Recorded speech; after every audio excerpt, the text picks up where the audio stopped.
dua-duanya mau beli, silakan bisa kontak kontak kontak kita ya, admin atau mungkin bisa cari sendiri di online seperti itu. Tapi khusus untuk peserta diskusi kita kali ini, ya akan dapat promo yang menarik lah, seperti itu. Baik, teman-teman semuanya ya, sebelum kita mendengarkan pemaparan dari Bang Arif Susanto, izinkan saya untuk membacakan sedikit mengenai CV dari Bang Arif Susanto. Ya. Mungkin teman-teman bisa mencatat. Bang Arif Susanto, beliau kelahiran Bandar Lampung ya, 16 Oktober 1985. Alamatnya di Gang Abimanyu, Desa Cendono, Kecamatan Dawe, Kudus, Jawa Tengah. Ya.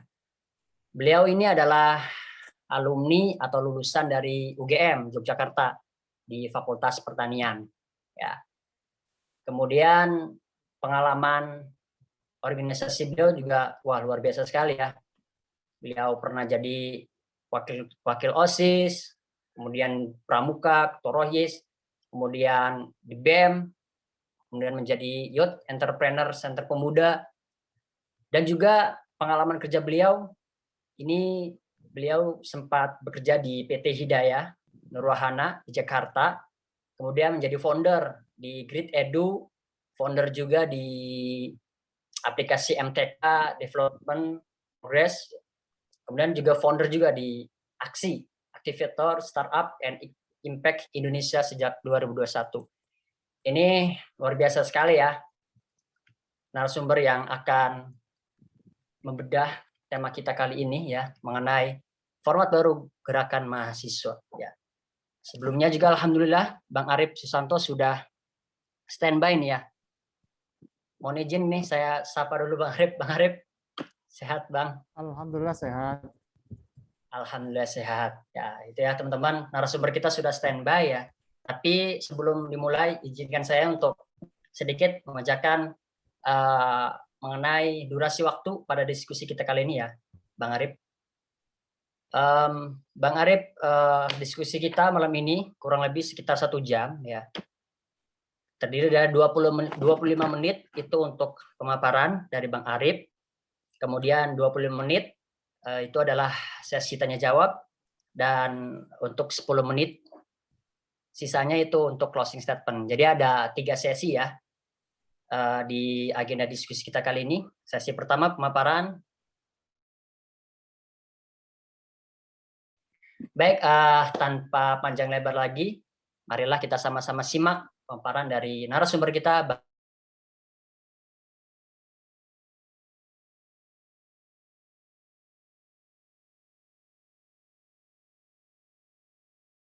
Assalamualaikum warahmatullahi wabarakatuh.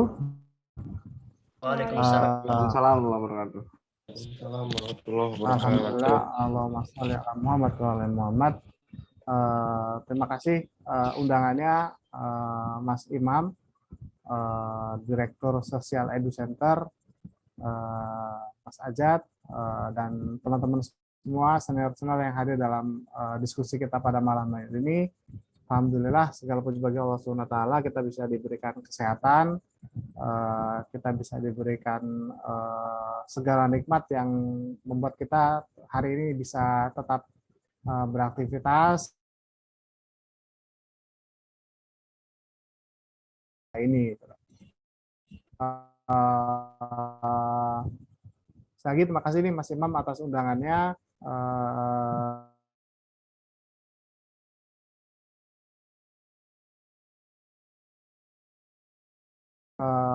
Coba apa ya, sedikit mengelaborasi 2 buku yang sudah saya tulis sejak tahun 2008 atau 2009. Buku pertama, lalu 2000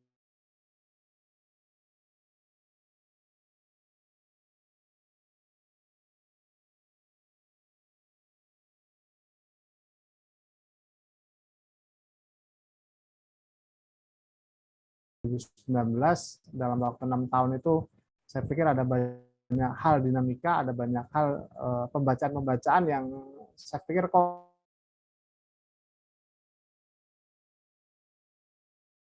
Sekretariat, kemudian di Kamda, kemudian di pusat.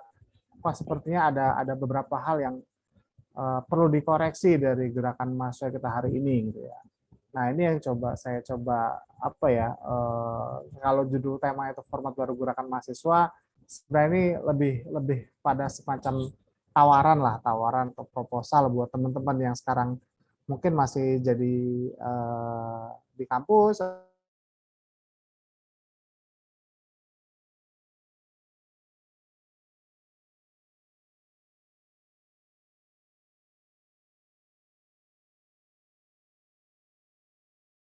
mahasiswa hari ini gitu. Nah, saya sudah coba siapkan PPT. Mungkin Mas Ajat atau Mas Imam minta share co-hostnya biar bisa share PPT.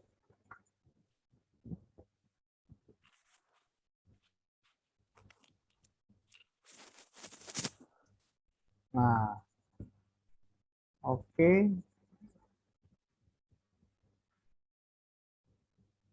Nah, teman-teman sekalian, tunggu. Sorry. Nah, jadi ini judul diskusi kita pada hari ini, format baru gerakan mahasiswa, yang semoga bisa menjadi bahan diskusi yang menarik buat teman-teman semua. Ini adalah satu pertanyaan yang kemudian tiga pertanyaan yang kemudian dilontarkan oleh panitia dalam tor yang saya terima, bahwa ada keresahan, ada masalah yang kemudian terjadi dalam dunia gerakan mahasiswa, mulai dari aksi-aksi yang tidak berdampak gitu lah, apalagi konteksnya demonstrasi, kemudian kok masalahnya banyak tapi kok mahasiswa seperti mandek gitu loh. Kemudian masa gagap nih di tengah peluang gitu. Mungkin pekan kemarin atau pertemuan kemarin teman-teman sudah bahas sebenarnya ya bagaimana sih kondisinya gitu ya.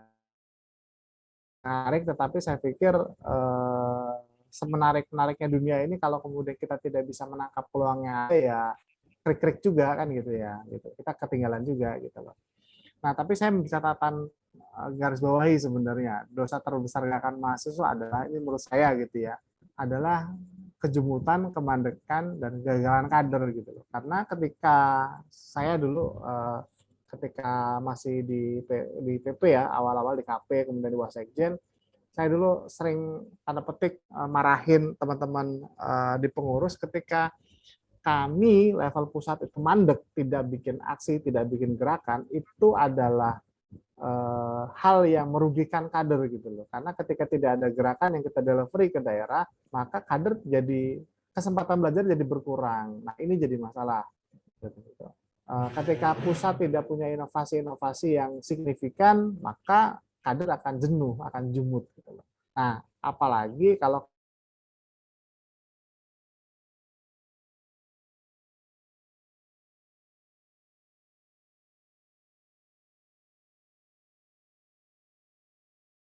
di situ cenderung menjadi ya tim hore saja gitu loh. Ya, di Parmen 60% isinya pengusaha kan gitu ya. Aktivisnya bisa dihitung dengan jari.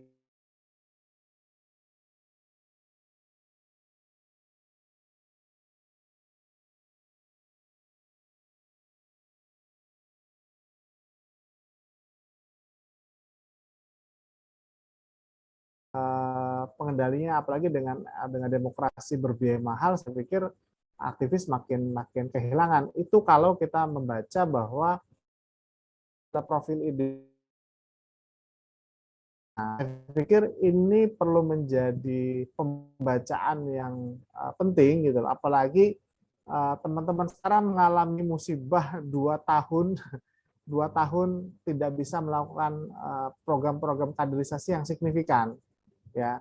Kalau ya apa training-trainingnya mandek, gitu pertemuan kaderisasi mandek, maka saya pikir rekrutmen pun saya pikir juga mengalami kemunduran yang kemudian signifikan. Ini menjadi musibah yang makin membuat kondisi teman-teman berat sekali hari-hari ini gitu loh. Nah, kalau diibaratkan itu ya kondisi teman-teman gerakan mahasiswa itu ruwet ruwet seruwet ini gitu ya, dan konsep berpikir mendasar gitu ya, bagaimana kita membaca kondisi ini gitu loh. Karena kalau kita tidak bisa membaca problem ini dalam perspektif yang tepat, maka bisa jadi kita akan terjebak pada hal-hal yang sebenarnya itu bukan hal mendasar harus dibenahi, malah hal-hal yang kemudian membuat kita semakin ruwet gitu loh. Nah, kalau di dunia startup ada yang istilah dikenal dengan first principle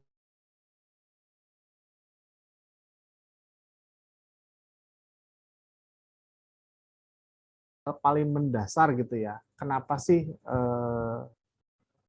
gerakan mahasiswa ini ada gitu loh? Kenapa sih gerakan mahasiswa harus bergerak? Apa sih hal yang paling mendasar? Saya pikir itu yang perlu kita elaborasi dulu gitu loh. Agar kita tidak terjebak pada hal-hal yang sifatnya apa ya tersier gitu loh, bukan lagi sekunder, tapi energi kita habis di sana gitu loh. Nah, jadi simpelnya bagaimana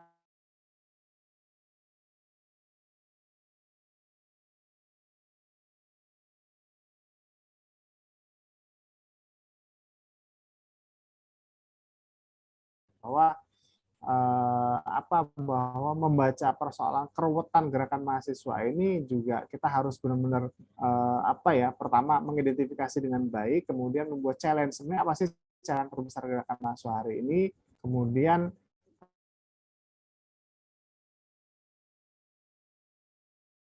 berprinsip mana yang benar-benar fundamental, mana benar-benar hakikat, mana yang kemudian saya pikir bisa dinomorduakan gitu loh. Kemudian kita coba berikan solusi yang kemudian relevan dengan kondisi saat ini gitu loh. Nah, ini adalah semacam frameworknya, semacam kerangka berpikir. Sebenarnya cara berpikir kita harus bagaimana gitu loh. Jadi ada dua bagian di sini, ada cara berpikir tradisional, ada yang cara berpikir first principle. Jadi kalau yang tradisional mulainya dengan apa yang salah ini sekarang gitu. Apa yang bisa salah? Kemudian kalau first principle kita akan mulai dari segala kemungkinan yang ada. Kemudian kalau tradisional itu akan berkutat pada cara bagaimana memperbaiki yang sudah ada, yang existing ini perbaiki gitu loh. Sementara first principle maka akan berpikir dari apa sih jalan yang sama sekali baru dan itu menjadi solusi gitu loh. Ini contoh paling sederhana adalah bagaimana Nadiem Makaringkes membaca peluang dari kemacetan Jakarta yang sudah berpuluh tahun. Saya pikir jutaan orang tahu bahwa Jakarta itu macet, jutaan orang mengalami kondisi macet Jakarta, tetapi semua berkutat pada solusi-solusi yang udah ada, apa yang bisa perbaiki gitu. Tapi kemudian Nadiem memberikan satu bypass solusi yang saya pikir inilah terobosan yang harusnya mulai juga diviral gerakan mahasiswa. Nah, kemudian yang tradisional berpikir tentang apa yang telah dilakukan sebelumnya, coba kita bangun lagi gitu loh. Sementara first principle harus berpikir tentang apa yang menjadi kebutuhan masa depan. Bukan berarti kita melupakan kondisi sekarang, tapi kita fokusnya ke sana gitu. Energi kita terbatas. Kalau kemudian kita berkutat pada hal-hal yang existing, yang sudah ada, yang sebenarnya itu terbukti gagal, nah berarti kayak gitu ya. Kenapa nggak kita lebih menyiapkan apa yang lebih potensial untuk kita kembangkan di masa depan? Dan pertanyaan mendasarnya bukan bagaimana kita mencapai tujuan, tetapi pertanyaan yang lebih mendasar adalah mengapa tujuan ini penting gitu. Ya, ini kerangka berpikirnya untuk kita coba tadi ketika ingin menggali sebenarnya format baru gerakan massa itu apa, bagaimana, maka kita perlu berpikir dengan cara berpikir yang tepat juga gitu loh.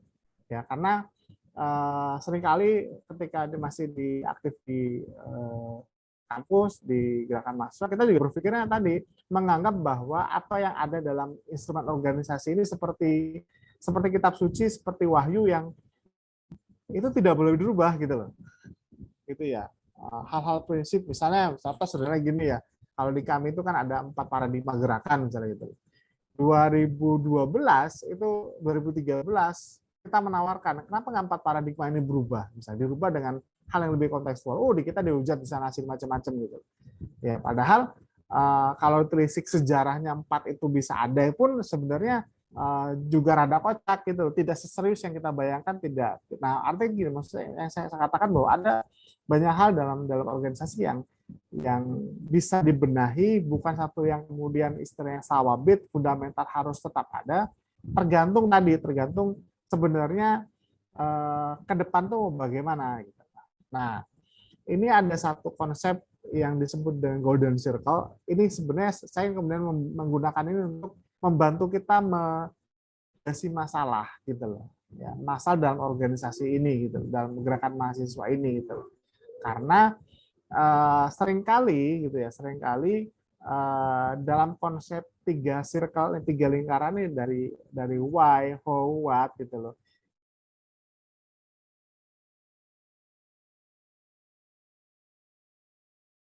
Apalagi ketika misalnya kita bicara tentang bikin program kerja, bikin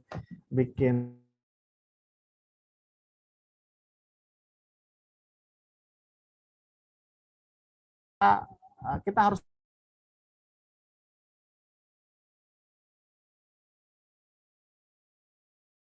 apa yang teknis kita lakukan. Misalnya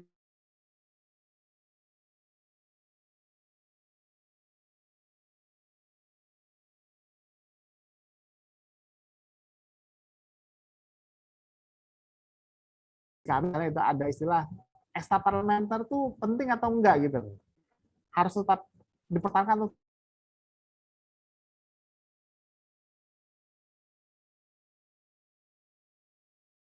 Misalnya, departemen ini sayang untuk dibubarkan atau kemudian diganti macam-macam, itu kan levelnya hanya level what saja gitu loh.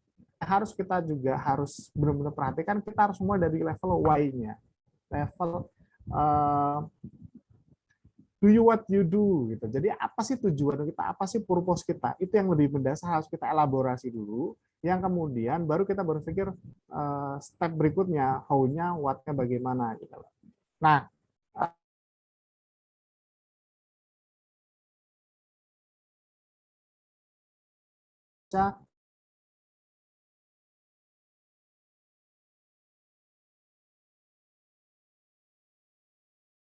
bisnis produk membayar jauh lebih mahal daripada produk sejenis yang itu kualitasnya sebenarnya juga mungkin tidak jauh-jauh beda amat gitu. Contohnya, kenapa Apple itu jauh lebih mahal dibandingkan Samsung lain-lain gitu. Itu bukan hanya sekedar tentang kualitas produknya, tapi juga tentang bagaimana Apple mengkomunikasikan why mereka gitu. Kenapa kemudian Nike sama-sama bikinan orang Bandung, sama-sama bikinan orang Indonesia, tapi kok harganya lebih mahal dibanding sepatu lokal yang sebenarnya pabriknya sama juga gitu. Nah, ini yang kemudian disintesakan sebenarnya cara komunikasi mereka, cara bergerak mereka adalah dari why, how baru what gitu loh. Nah, ini kerangka berpikir yang saya kemudian kita sama-sama miliki gitu loh. Nah, saya kemudian kalau kemudian pekan kemarin teman-teman sudah membaca bagaimana dunia sekarang bergerak, saya pikir saya coba loncat dikit.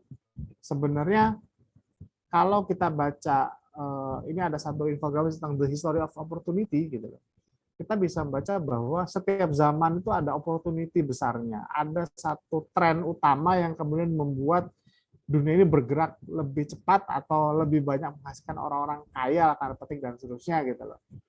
Dan dalam perjalanan sejarah ini ada tren-tren yang kemudian saya pikir mereka lah yang kemudian menjadi kunci-kunci perubahan dan seterusnya gitu.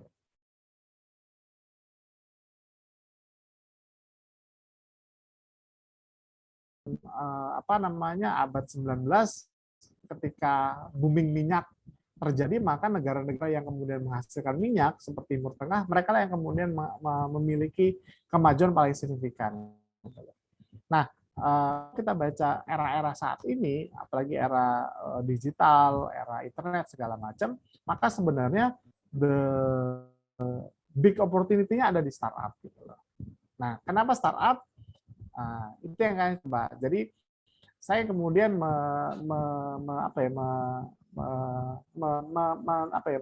men-zoom pada fenomena ini gitu loh. Dan ketika saya coba saya coba telah lagi, ternyata sebenarnya antara startup yang maksudnya ada banyak titik temu sebenarnya gitu ya. Startup itu sebenarnya kalau teman-teman apa namanya pelajari sebenarnya ya nggak jauh beda dengan model aktivisme mahasiswa gitu loh ya. Mereka juga adalah orang-orang yang kritis gitu loh. Kalau teman-teman ikuti framework startup tentang apa namanya design thinking macam-macam, itu kritisnya luar biasa gitu ya. Mereka juga idealis gitu ya, kemudian mereka juga ya bikin banyak kegiatan event macam-macam ya ala aktivis juga gitu ya. Mereka kemudian juga apa namanya ya sebenarnya tidak jauh berbeda, mungkin ada beberapa irisan yang apa yang tidak seragam, tetapi saya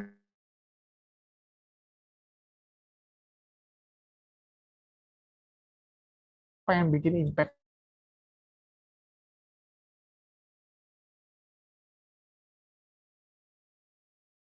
dan seterusnya gitu loh.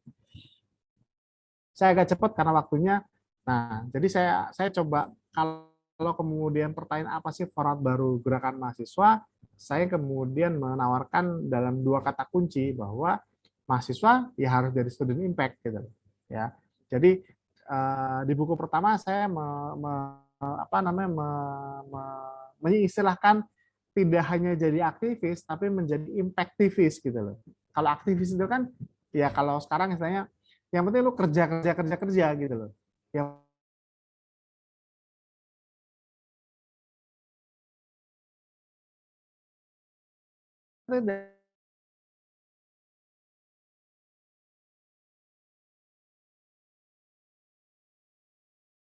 ngapain juga gitu loh kan. Makanya saya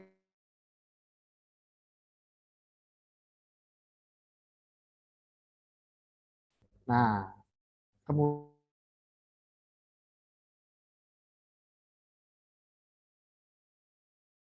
saya saat menemukan satu artikel gitu ya di Inggris bahwa student impact itu sebenarnya adalah evolusi gitu loh, atau perkembangan dari tren-tren gerakan mahasiswa yang sebenarnya kita alami juga gitu loh. Jadi di abad 19 mahasiswa itu ya penyambung lidah rakyat gitu loh. Ini yang kemudian kita alami juga di era-era 65 apa-apa era-era gerakan mahasiswa 60-an macam-macam. Itu kan spiritnya spirit bagaimana menjadi penyambung lidah rakyat, bahwa mahasiswa adalah pilar keempat demokrasi, watchdog macam-macam ya ala LSM lah gitu loh ya. Nah, kemudian era 2000-an lahirlah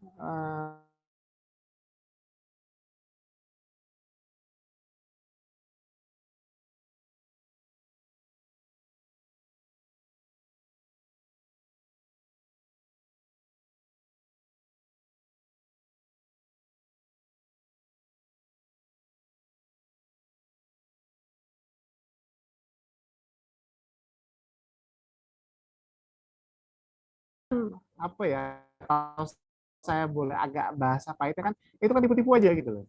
Ente di masa depan gitu loh, seperti visi ya kami gitu. Sekarangnya gimana? Itu kan tidak terus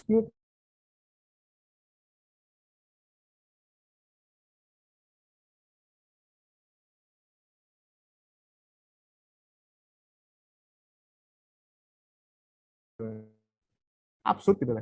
Gitu. Dan dari artikel ini kita baca kan ya di sana yang berkembang lah era tren student impact gitu. Bagaimana mahasiswa ini mulai berpikir bahwa impact yang harus dijadikan fokus utama gitu. Nah, kalau kemudian tadi kita bicara first principle-nya, maka apa sih sebenarnya hal mendasar yang menjadi tugas gerakan mahasiswa? Menurut saya adalah ini tugas utama kita. Kita ini sebagai anak bangsa, pewaris para pendiri bangsa, tugas utama kita ini. Mereka punya cita-cita, harus kita lanjutkan. Ini tugas utama kita. Why-nya itu ini loh, gitu loh. Bahwa kita ini ngapain, ya, how-nya bagaimana, how-nya dan what-nya, itu mengikuti sebenarnya pada prinsip ini, gitu loh. Nah, jadi core utamanya adalah ya kita harus berbuat sesuatu yang benar punya impact pada cita-cita kemerdekaan. Itu yang pertama. Yang kedua, caranya, strateginya bagaimana, dan aksi-aksinya bagaimana, ya benar-benar harus difokuskan pada hal ini gitu. Gitu loh. Ya. Makanya misalnya ada how gitu ya, ada strategi yang disebut dengan gerakan ekstra parlementer misalnya gitu ya. Nah, strategi ini juga itu bukan hal yang harus ada gitu, tapi dikembalikan pada sebenarnya apakah ini perlu ada dalam konteks cerita kemerdekaan Indonesia. Itu kan yang paling penting gitu. Jangan sampai kita ngotot bahwa haunya begini padahal faktualnya kita harus selalu kerjasama dengan.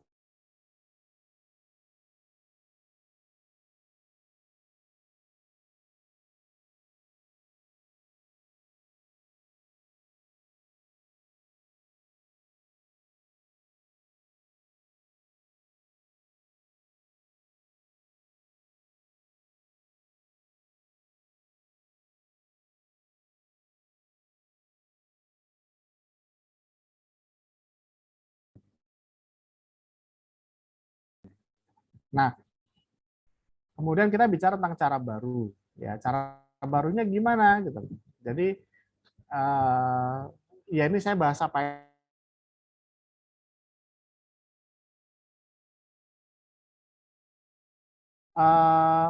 Yang kemudian ini tadi ada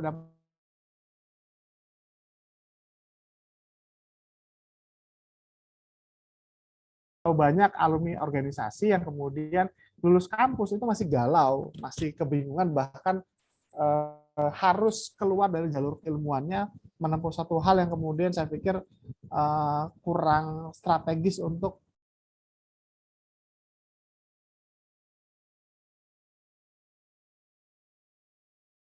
experience di dunia startup gitu ya, frameworknya, skillnya, pengetahuan yang itu membuat tadi kita ini butuh memperbaiki Indonesia. Ujian cita kemerdekaan itu butuh dengan waktu yang secepat-cepatnya, sesingkat-singkatnya. Dan kita butuh cara yang lebih cepat lagi gitu. Kalau kemudian menggunakan pendekatan aktivisme lama gitu, maka saya pikir prosesnya akan sangat lama gitu. Dan sekarang ada tawaran, ada konsep di dunia startup yang membuat produk baru bisa meroket sukses dalam waktu singkat gitu. Terus kenapa nggak kita pakai? Kan gitu pertanyaannya gitu loh. Istilahnya kalau kita mau perang gitu loh, kita biasanya pakai pisau, pakai golok, pakai pedang. Ini ada nuklir yang sekali eksekusi selesai ini masalah misalnya gitu. Kenapa nggak pakai senjata yang paling efektif kan begitu? Nah itu yang kemudian perlu jadi sorotan kita bersama gitu. Nah tadi saya sudah jelaskan. Nah ini saya masih contoh konkret. Siapa sih yang kenal Nadiem 10 tahun yang lalu? Siapa yang kenal nama-namanya 10 tahun lalu? Ini saya menggambarkan ini ada seperangkat cara, seperangkat rumus, seperangkat instrumen yang itu membuat mereka ini dalam waktu singkat gitu loh. Kurang dari 10 tahun bahkan bisa menembus 150 orang terkaya Indonesia. Itu data tahun 2018 gitu.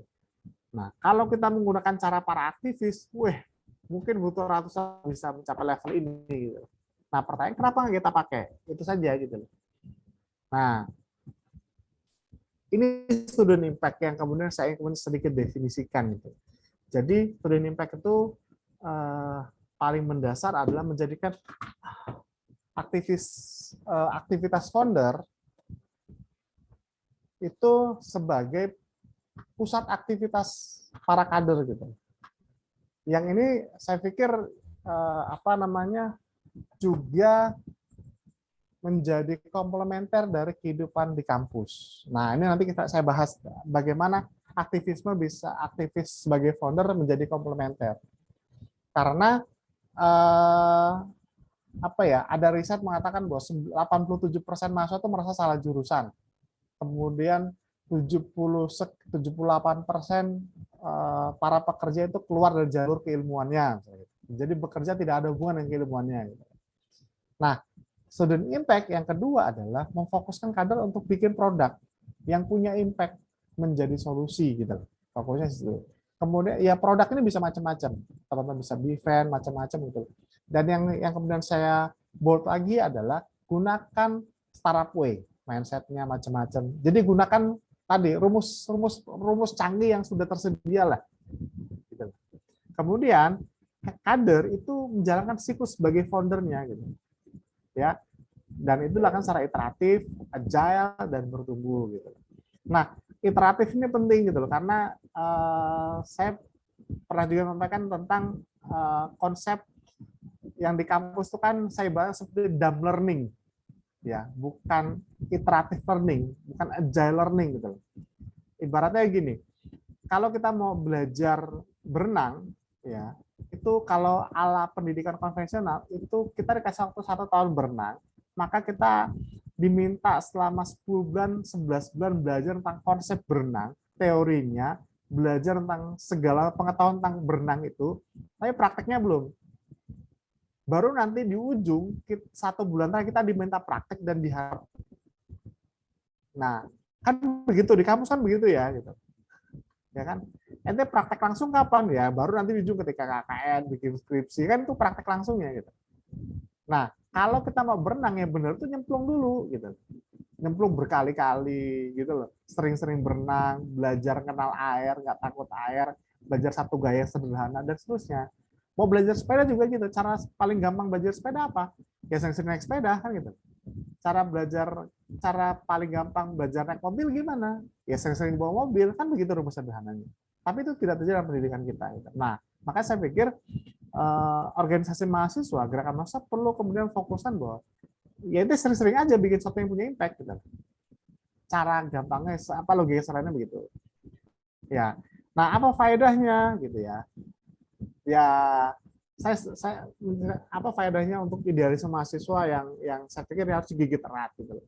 Jiwa kepemimpinan macam-macam, ketokohannya bagaimana, pelengkap kuliahnya bagaimana gitu ya. Kemudian sukses akademisnya bagaimana, pasca kampusnya bagaimana, karir profesional bagaimana, suksesnya bagaimana. Nah, saya pikir ini semua perlu kita sintesakan. Jadi bagaimana kita punya satu satu apa ya, kalau istilahnya itu kalau domino itu bagaimana kita menggerakkan satu domino yang kecil kemudian bisa secara beruntun menjatuhkan domino-domino yang lebih besar gitu, bahkan raksasa sekalipun gitu. Istilahnya butterfly effect-nya begitulah gitu. Ya. Nah, saya pikir ketika para kader kita, para anggota, para pengurus gerakan mahasiswa organisasi ini kemudian praktis langsung menjadi founder gitu, saya pikir ini semua akan terjawab. Ketika kita bicara impact, maka saya pikir kita punya keluasan untuk teman-teman bicara tentang bikin produk sesuai dengan apa idealismenya, apa keilmuannya. Monggo saja gitu. Nah, organisasi menjadi fasilitas saja untuk mereka bertumbuh sesuai dengan apa yang mau mereka bikin gitu loh. Apa idealisme mereka, apa keilmuan mereka dan seterusnya. Tokoh jelas gitu loh. Tadi siapa 10 tahun lalu Nadiem, ternyata 10 tahun kemudian menjadi luar biasa. Kepemimpinan jelas, ente tiap hari 1 tahun ngurusin startup, ngurusin produk segala macam, saya pikir itu akan jadi experience yang luar biasa dan seterusnya gitu. Nah, bagaimana existing organisasi yang ada ya ajak teman-teman untuk berpikir dengan mindset first principle tadi gitu loh. Jadi mulailah berpikir, yang kedua mulai berpikir bahwa kader ini konsumen utama teman-teman loh. Ya, selama ini kan tadi ya kalau dibaca problem yang disampaikan panitia itu kan agak apa ya menurut saya sebenarnya kalau kita bicara market konsumen, sebenarnya konsumennya organisasi mahasiswa siapa sih gitu? Apakah masyarakat yang selalu diadvokasi macam-macam? Menurut saya paling mendasar justru kadernya, justru mahasiswa adalah market terbesar teman-teman gitu. Dan jadikan mereka konsumennya. Apa sih kebutuhan mereka? Apa sih problem mereka gitu? Itu harus dijawab, yang itu kemudian harus kita konstruksikan pada menjawab tadi prinsip dasar bahwa mahasiswa ini ya goalnya adalah bagaimana cita kemerdekaan terwujud kan gitu. Kemudian organisasi itu jadi inkubator, jadi edukator, jadi akselerator gitu. Ya, jadi platform saja, jadi ekosistem gitu. Nah, yang lebih mendasar lagi, jangan sampai kemudian seringkali kalau organisasi konvensional kan menganggap bahwa yang namanya program adalah yang dibuat oleh pengurus. Jadi pengurus itu tukang sate. Jadi yang nyembelih, bikin bumbu, ngeracik, nusuk sendiri, bakar sendiri, makan sendiri gitu loh. Jadi kerjain semua sendiri gitu loh. Seringkali lupa pada sebenarnya impact buat kader apa, impact buat masyarakat apa. Nah, agar agak ekstrim menurut saya adalah digeser program organisasi apa yang bisa dibuat oleh kader. Gitu. Kemudian ya organisasi itu menjadi apa ya, kalau kita bicara advokasi, bicara perubahan, maka kita bisa mengakselerasi produk teman-teman yang sudah ada gitu. Misalnya di Banten misalnya, oh ternyata ada kader kita dari Untirta yang punya produk tentang sampah misalnya. Ketika misalnya kami Untirta atau HMUT kemudian pengen menyelesaikan masalah sampah di Banten misalnya, akselerasi itu produk kader gitu. Jadi jangan sibuk mainan sendiri, tapi akselerasi aja produk mereka. Bagaimana skala produknya lebih besar, jangkauan lebih banyak dan seterusnya gitu. Scale up-nya jalan. Nah, mari kita berhitung sederhana gitu. Kalau kemudian misalnya ya, ini contoh misalnya atau organisasi punya 500 komisariat. Kalau setahun itu satu produk aja yang jalan, maka setahun ada 500 produk. Kan gitu. Kalau kemudian 10% aja yang bisa tumbuh level lanjutnya, maka tahun ada 50 produk. Ya. Ada 50 tokoh baru yang kemudian dilahirkan. Kalau 5 tahun saja itu ada 250 produk. Ini kan sudah angka yang signifikan gitu loh. Ya, kalau kita misalnya tadi 2045 itu masih 20 tahun lalu lagi gitu.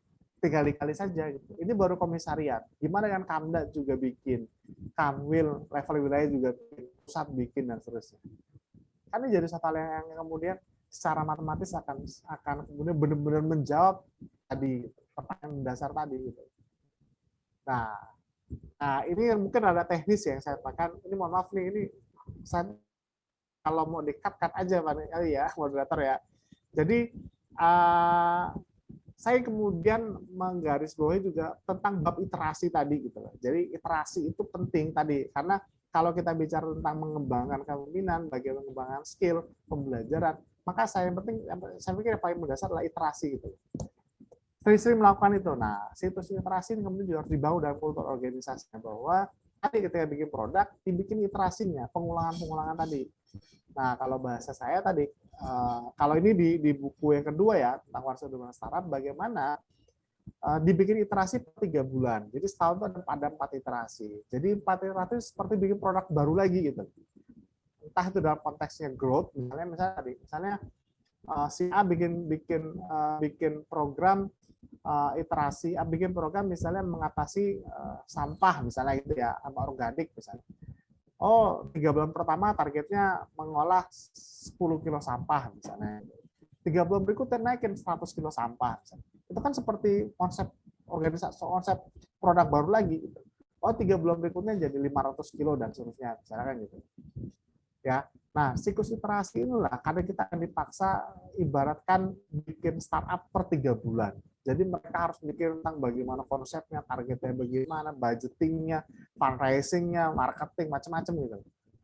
Experience itu adalah experience yang akan memperkaya teman-teman semua gitu.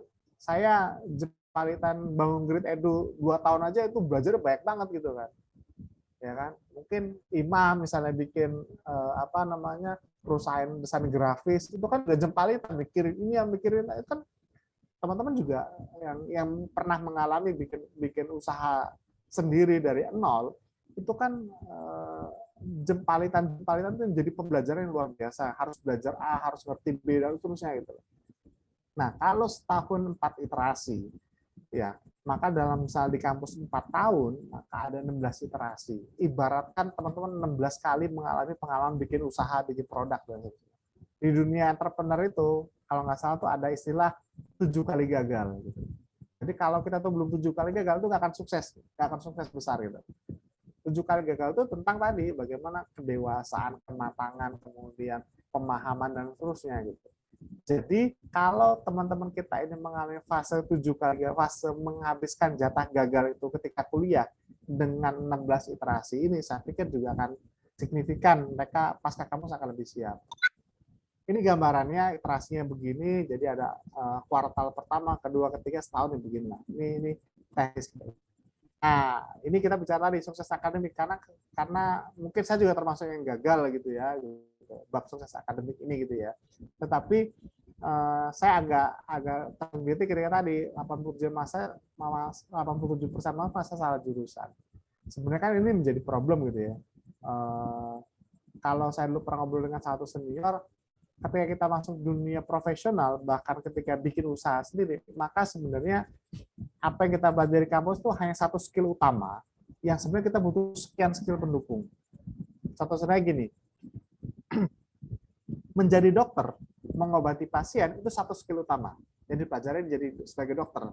Tapi kalau dokternya mau bikin rumah sakit, maka urusannya bukan cuma nyembuhin pasien, bagaimana manajemen rumah sakit, SDM-nya, pengelolaan finance-nya, macam-macam gitu. Itu perangkat skill yang itu tidak cukup dengan satu skill utama tadi. Gitu. Sama gitu loh. Sebenarnya semua juga begitu. Ketika teman-teman misalnya guru gitu ya. Oke, guru kalau cuma jadi guru mungkin skill mengajar cukup. Tapi kalau teman-teman pengen bikin sekolah misalnya, maka nggak cukup cuma mengajar. Ada seperangkat skill lain yang kemudian harus dilengkapi. Dan ini kemudian saya mendorong bahwa student impact ini menjadi founder ini, iterasi ini kemudian membuat teman-teman belajar skill-skill pendukung ini gitu. Terpaksa belajar gitu. Kemudian saya menganggap bahwa membuat produk berbasis keilmuan itu mungkin kan kalau misalnya di kami contoh kan dari tahun 2000-an tuh 2002, 2004 tuh sudah ngomong gerakan basis kompetensi. Ini mengalami kegagalan karena dari awal mereka kumpul langsung ngomongin produk berbasis kompetensi. Saya menganggap itu levelnya advance. Makanya di awal bikin produk yang sesuai dengan kemampuan dia dulu aja. Bisa ngaji, bikin produk berbasis ngaji. Bisa baca, bikin komunitas baca. Bisa nulis, bikin yang mereka mampu aja dulu. Setelah sekian iterasi, baru mereka diajak bikin produk basis keilmuan mereka. Mereka begitulah, karena kalau kita sudah biasa naik gunung, maka sebenarnya gunung apa aja bisa kita daki. Tinggal menambah kapasitas tadi, fisiknya ditambah, logistik tambah, peralatan dilengkapi, dan seterusnya gitu. Tapi kalau kita ini ujuk-ujuk pengen daki Mahameru, terus pertama kali langsung daki Mahameru, ya mehe kan gitu. Gitu ya. Nah, harapannya tadi ketika lulus teman-teman tuh sudah bawa produk yang tinggal scale up gitu. Jadi nggak lulus masih galau mau ngapain gitu. Nah, ini ada di buku Sederhana Startup.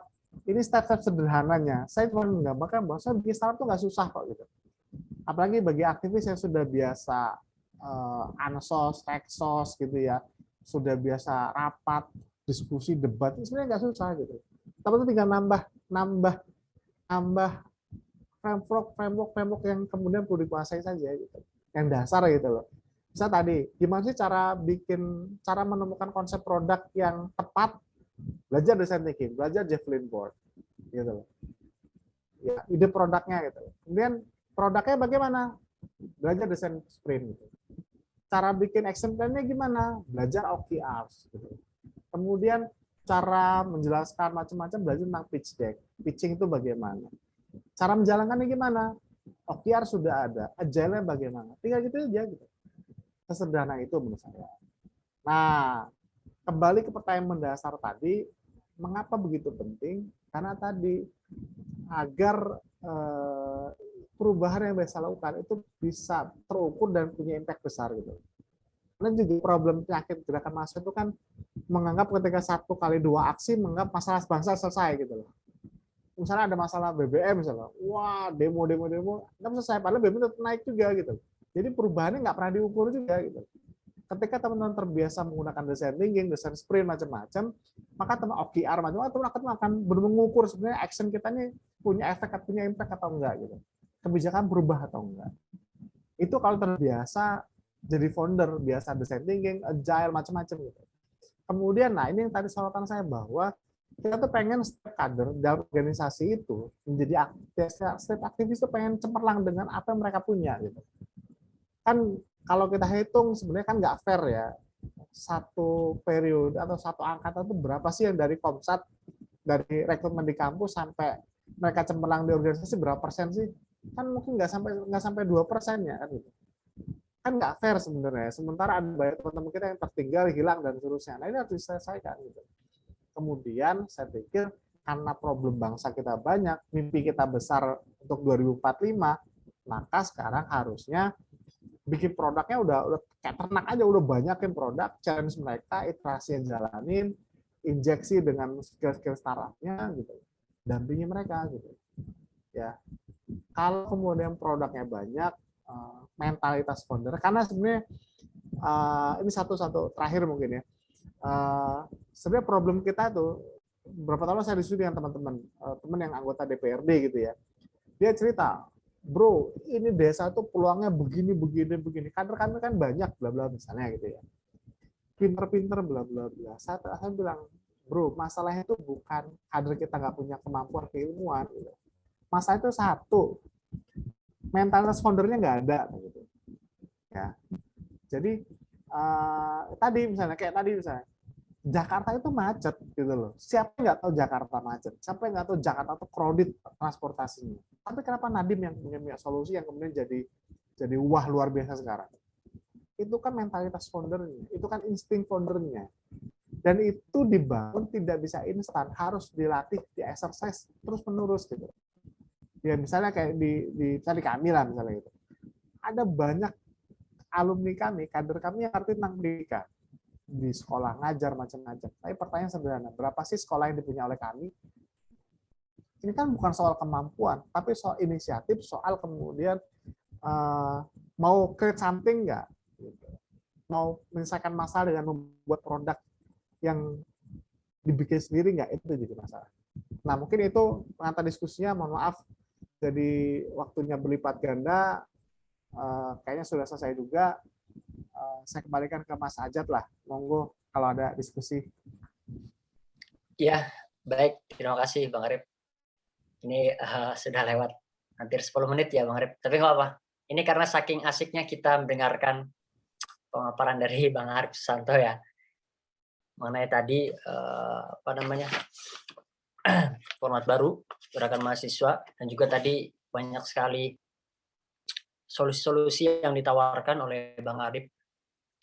Ya mungkin kita akan perdalam diskusi kita pada malam ini dengan pertanyaan dari teman-teman. Saya persilahkan kepada teman-teman untuk bertanya. Mangga. Dua orang pertama. Silakan.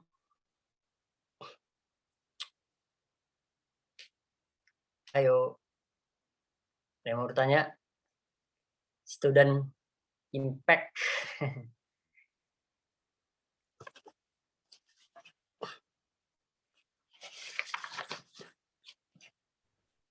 Kalau nggak ada, kita yang nanya nih.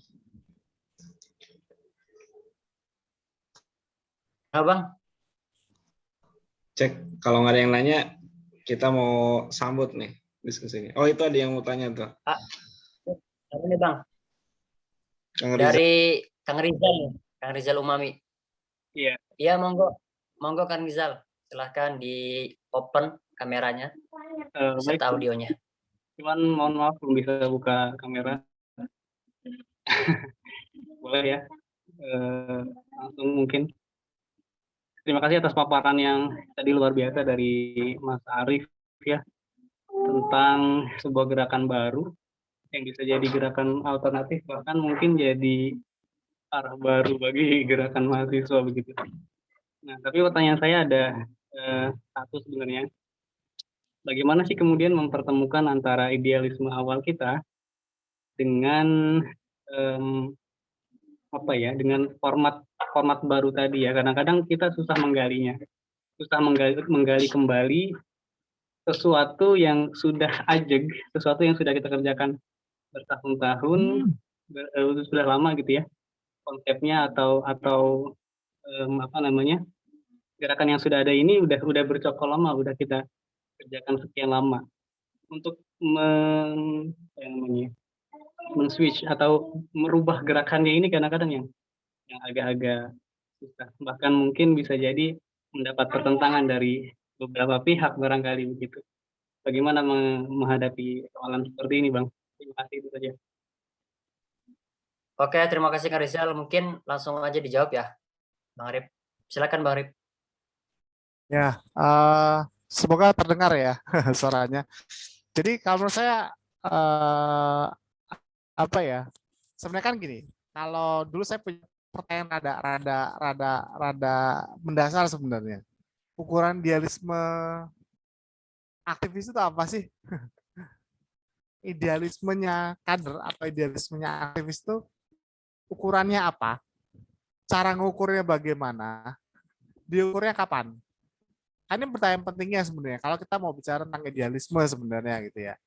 Karena seringkali yang kita agungkan tentang idealisme ini juga nggak jelas juga gitu barangnya, ukurannya apa namanya, cara ukurnya bagaimana gitu. Seringkali yang diukur ketika diskusi macam, padahal itu bukan satu juga gitu. Justru menurut saya ketika mereka ini bikin produk, ya produk langsung, maka kan bisa kita ukur idealisme itu nyampe enggak gitu loh. Misalnya gitu loh, misalnya kita bikin produk tentang pemberdayaan ekonomi, tapi kalau ada unsur ribanya misalnya gitu loh. Nah ini kan sudah keluar dari konteks idealisme organisasi kita misalnya kan gitu loh. Atau malah bikin produk apa yang kemudian misalnya malah terjadi kecurangan. Kan kita dari gampang mengevaluasinya gitu. Jadi tentang idealisme ini pun menurut saya harus kemudian diukur. Yang kedua tadi ya, kalau bicara tentang bagaimana agar organisasi kita mau berubah, nah itu tadi gitu loh. Makanya saya di awal tadi pemaparan mengajak teman-teman tadi untuk open mind dulu tentang first principle itu bagaimana gitu loh. Tentang start with why itu bagaimana gitu loh. Karena tadi kalau kemudian mindset berpikirnya masih tradisional, untuk ngomong yang daki-daki seperti ini agak susah juga gitu loh. Ya. Dan saya pikir begini, saya pikir apa ya, perubahan itu ya tidak harus nunggu semua orang amin, enggak gitu loh. Tapi yang kemudian sudah sadar, sudah mengerti, sudah paham, ya lakukan sesuatu aja untuk berubah gitu, untuk melakukan perubahan gitu loh. Ya. Karena ya prinsip creative minority itu sebenarnya masih terjadi gitu loh. Makanya yang sudah ajak gitu loh. Ya saya dulu pernah melakukan perubahan yang ekstrim, radikal ya di organisasi. Ditentang juga, nggak apa-apa juga, itu proses aja gitu loh. Bahwa kemudian idenya kemudian baru terdengar berapa saat kemudian, ya itu proses juga gitu. Jadi lakukan aja di lingkup yang kita bisa kita jangkau gitu loh. Mungkin gitu ya Mas. Jadi dan yang penting yang juga saya ingin garis bawahi adalah sebenarnya begini. Mulailah ajak teman-teman berpikir tentang sebenarnya ukuran perubahan, ukuran perbaikan yang mau kita lakukan itu apa, cara mengukurnya bagaimana, itu harus mulai dipikirkan gitu loh. Jadi jangan sampai kita ini terjebak pada hal-hal yang kemudian siklus saja gitu loh, atau kemudian tradisi saja, euforia saja, tapi kita tidak pernah mengukur sebenarnya impact-nya apa gitu. Nah itu yang kemudian perlu diajak dari awal. Dan kalau bisa ya mulai aja injeksi design thinking di organisasi bagaimana, cara bikin proker berbasis OKR itu gimana. Nah itu mulai diinjeksikan saja. Jadi mulai curi-curi itu ilmu startup yang relevan dengan organisasi mulai aja injeksikan. Gitu mungkin Mas Rizal, semoga menjawab. Siap Bang, makasih udah. Oke Kang Rizal, itu tadi ya jawaban dari Bang Arif Santo. Oke, mungkin selanjutnya ini dari perempuan, dari Kak Anis Maryuni Ardi. Monggo dibuka kameranya serta audionya. Baik, terima kasih Mas Ajat Sudrajat. Assalamualaikum Mas Arif dan Pak Imam serta audiens yang ada di webinar ini. Mohon izin bertanya ya Mas Arif ya, karena Mas Arif ini salah satu guru saya. Nah, gini Mas, pertanyaannya sebenarnya kan saya itu passionnya ya, selain di ruang publik yang sekarang ini kan jualan ya Mas ya, jualan. Nah, ini ada planning nih untuk membuat atau menghidupkan kembali catering yang sempat dulu waktu di Surabaya itu ada ya. Jadi pengen menghidupkan bisnis catering lagi di tempat yang baru ya di Serang. Nah, saya mau minta masukan nih buat Mas Arif dan mungkin teman-teman audiens yang lain, bagaimana membuat model bisnis catering ini dengan mekanisme startup dan mempunyai impact yang tidak hanya cuan gitu loh Mas, tapi juga berefek pada segmen-segmen kehidupan lainnya. Mungkin itu dulu Mas Arif. Terima kasih Mas Ajat, Pak Imam. Oke, Teh Anis. Langsung aja Bang Rip dijawab. Ya, waalaikumsalam Anis. Sehat Anis. Ya, jadi Alhamdulillah. alhamdulillah. Ya, salam buat Hamdi dan Rumi. Ya, jadi apa namanya? Sebenarnya nanti apa ya? Diskusinya atau kemudian konsep produknya. Sebenarnya kan konsep kalau kita bicara tentang bagaimana membuat produk dengan cara ala startup gitu ya, itu kan sebenarnya berangkat dari 3 hal utama sebenarnya. Siapa konsumennya, apa problem mereka, dan kemudian solusi yang kita tawarkan itu apa, gitu ya. Solusi yang itu bukan hanya memang solutif, tapi juga punya keunikan gitu loh, punya diferensiasi dengan produk-produk sejenis di luar lainnya gitu loh. Nah, sebenarnya kalau kita tadi bicara catering, misalnya contoh catering, maka sebenarnya yang perlu ditentukan itu di awal adalah sebenarnya customer-nya Anis itu siapa, gitu. Ya, apakah ibu-ibu rumah tangga yang memang sibuk kerja seperti Anis, misalnya kan gitu ya? Apakah memang karyawan-karyawan, misalnya gitu? Apakah kemudian memang anak-anak muda yang suka jajan misalnya. Nah, itu kan nanti dipetakan dulu. Yang kedua, gali sebenarnya problem mereka itu apa. Ya. Nah, lalu solusi terbaik dari kita apa dan yang punya keunikan itu apa gitu loh. Nah, ini bisa pakai Javelin board, yang saya pakai Javelin board bagaimana kita melakukan hal ini gitu loh. Itu yang pertama gitu. Jadi nah, terkait dengan model bisnisnya sebenarnya catering itu sekarang itu kan bisnis kuliner itu lagi hype ya, apalagi setelah Kopi Kenangan jadi unicorn gitu ya. Nah, ada satu komunitas, saran saya sih juga ada satu komunitas bisnis kuliner yang perlu Anis ikuti gitu ya. Ada banyak konten-konten yang bagus, itu namanya Foodies, FOODIZ. Foodies itu bagus, banyak konten-konten yang bagus dan karena nanti model bisnis itu kan bisa macam-macam. Apakah memang bentuknya gitu ya? Apakah bentuknya outlet? Apakah kemitraan macam-macam gitu ya? Apakah mau pakai ghost kitchen misalnya gitu kan? Apakah pakai apa gitu? Itu kan nanti tergantung dengan tadi kebutuhan customernya, strategi kita bagaimana gitu. Dan kalau bicara impact-nya, lagi-lagi kembali kepada apa sih motivasi dasarnya Anis bikin usaha ini gitu loh ya. Salah satu prinsip dasar startup itu kan prinsip platform, prinsip mewadahi gitu loh.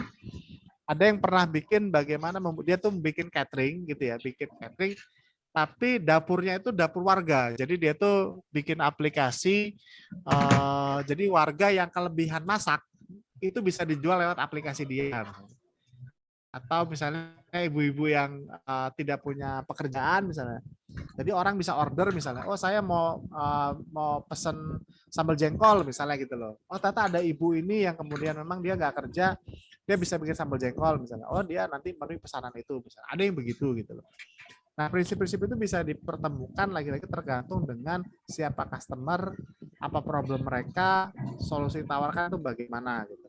Dan saya pikir kalau bicara impact nanti ya tergantung juga dari seberapa istiqomah kita pada tekad untuk berbuat sesuatu itu gitu. Ya.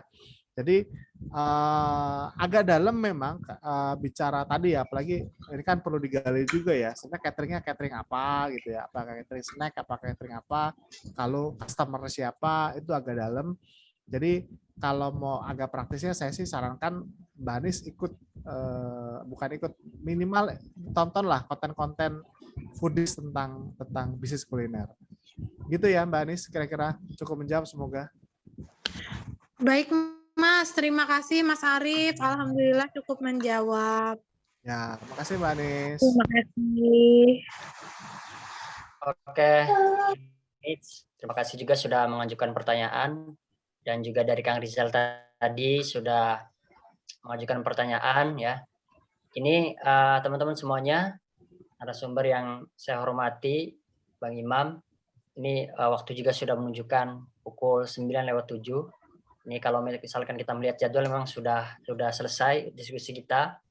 Mungkin langsung saja ya, tanggapan mungkin dari Direktur Social Edu Center sekaligus closing statement. Closing statement dari diskusi kita pada malam ini. Kepada Bang Imam, saya persilakan. Siap. Nanti yang closing statement Mas Arief ya sebagai narasumber.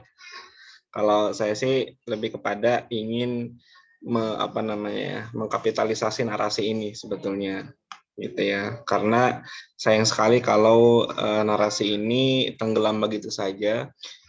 Karena memang sebelumnya sempat up gitu ya, sempat besar narasi ini kemudian disampaikan secara nasional gitu, tapi barangkali dalam penerapan, praktek dan lain-lain itu masih belum gitu ya. Nah, saya ingin mengangkat kembali bukan hanya untuk satu organisasi sasarannya, tapi juga untuk secara umum gitu ya, secara umum tentang bagaimana gerakan mahasiswa secara umum itu mampu menangkap peluang dan juga mampu beradaptasi dengan apa yang sedang terjadi hari ini gitu ya.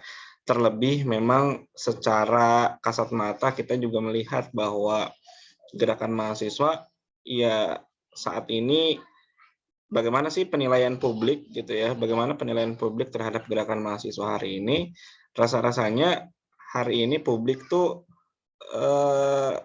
seperti nggak butuh-butuh banget sama mahasiswa gitu ya, lain dengan bagaimana masyarakat di masa lalu gitu ya, bahwa mereka itu sangat membutuhkan sekali adanya gerakan mahasiswa yang membela kepentingan mereka kayak gitu ya. Nah hari ini publik entah bagaimana ceritanya, bagaimana kondisinya, seolah-olah ya nggak terlalu penting-penting banget gitu ya ada gerakan mahasiswa gitu, karena dia juga mampu melakukan banyak hal gitu ya, mampu melakukan ini itu gitu. Kalau untuk membela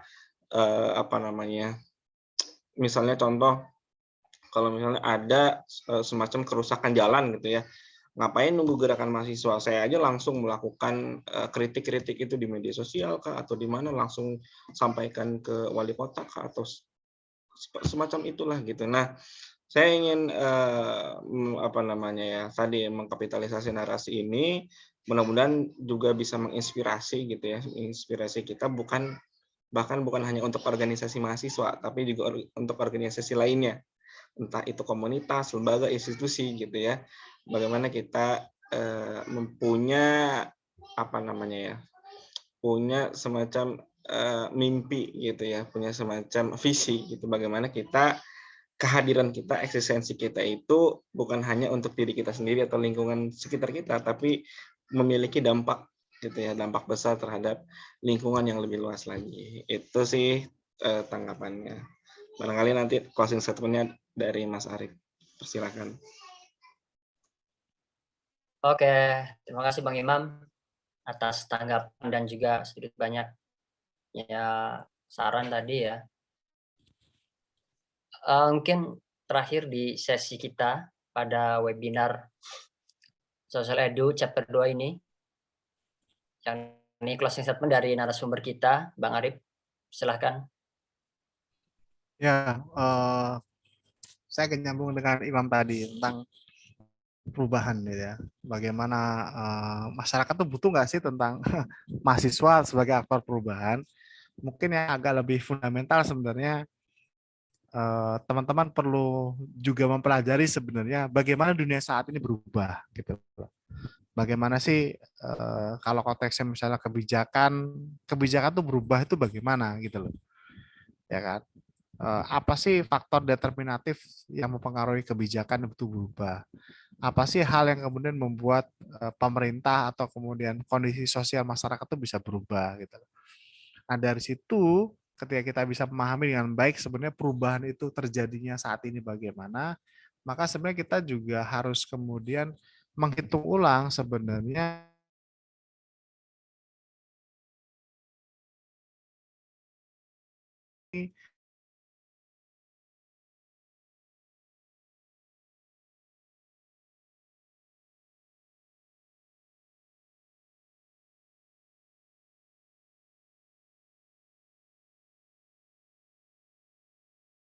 Dan kalau kemudian kita bisa lihat sekarang sebenarnya aktor perubahan itu justru ya siapa kan gitu. Dan sebenarnya kemampuan apa yang mereka miliki untuk melakukan perubahan, jalannya bagaimana, itu yang harus kemudian kita cari patternnya, kita cari polanya, kita cari benang merahnya agar kemudian kita bisa mendefinisikan sebenarnya apa yang perlu dibawa oleh gerakan mahasiswa agar perubahan itu dilakukan. Nah, ini yang sebenarnya harus kemudian sama-sama didiskusikan lebih lanjut menurut saya gitu loh. Romantisme pada masa lalu itu perlu gitu ya. Tapi memastikan masa depan itu gemilang itu lebih perlu gitu. Jadi jangan sampai kemudian kita terjebak pada bahwa romantisme bahwa wah demo itu keren misalnya. Tapi kita lupa esensi perubahannya itu apa. Esensi kemudian bangsa ini harus menjadi apa dengan andil kita itu bagaimana. Nah, itu saya pikir dan anggap saja gitu ya. Kalau saya dulu ketika kita meng-create tentang tagline 2045, saya pikir anggap saja kita ini generasi yang kemudian berbeda dengan generasi yang sekarang ada gitu. Maka sebenarnya saya sih lebih tertarik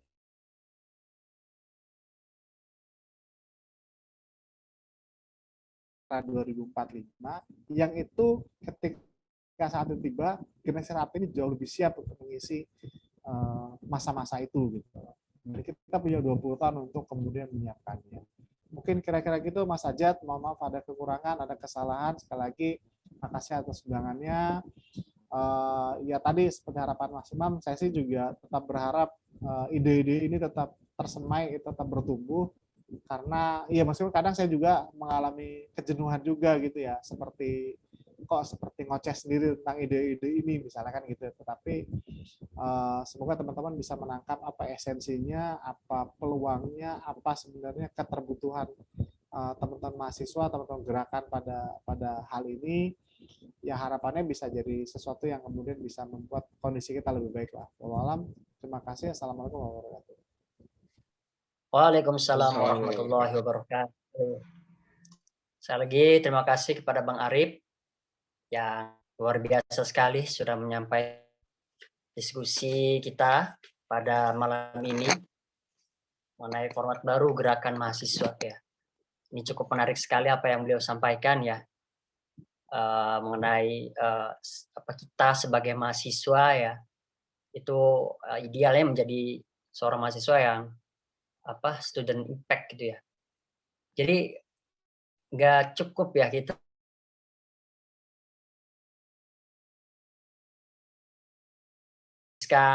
hari-hari kita, waktu-waktu kita dengan aktivitas-aktivitas event organizer begitu. Tetapi tidak ada impact-nya gitu, tidak ada dampaknya kepada masyarakat gitu. Kemudian tidak ada manfaatnya begitu ya. Hanya sebatas mengadakan event-event begitu ya. Juga menarik tadi mengenai demonstrasi juga ya. Mungkin teman-teman belum lupa begitu atau belum hilang ingatan kita mengenai gelombang demonstrasi yang dilakukan oleh BEM ketika itu di Jakarta ya. Itu seakan-akan hanya sebatas sengatan sementara begitu ya. Habis itu senyap lagi begitu kan ya.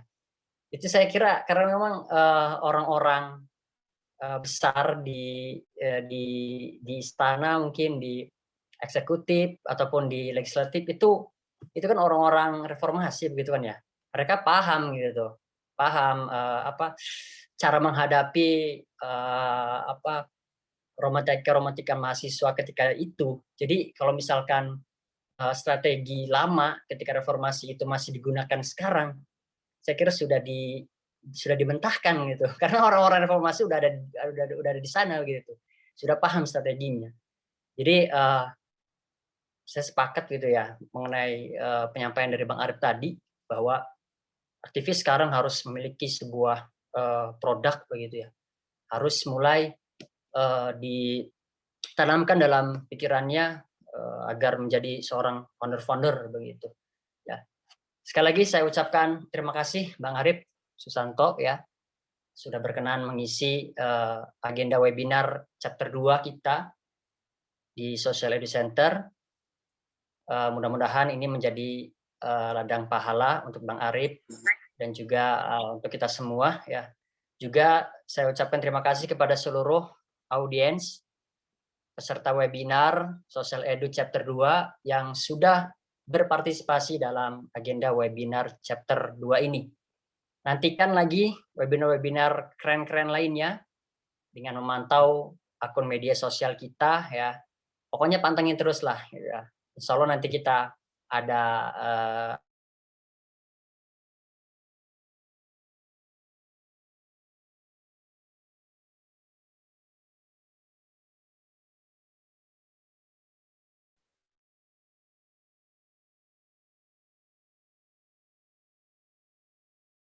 webinar Social Edu Center Chapter 2 mengenai format baru Gerakan Mahasiswa Berdiri.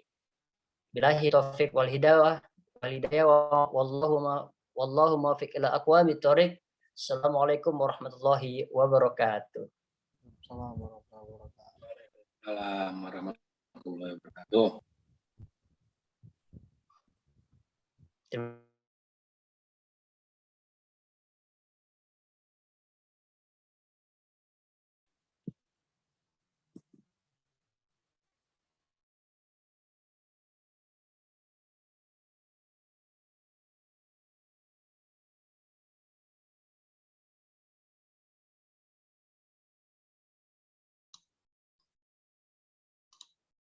Oke, terima kasih teman-teman sekalian. Ini ya, stop ya. Insya Allah di bulan depan kita akan adakan lagi. Ditunggu saja tema dan undangannya. Terima kasih. Assalamualaikum.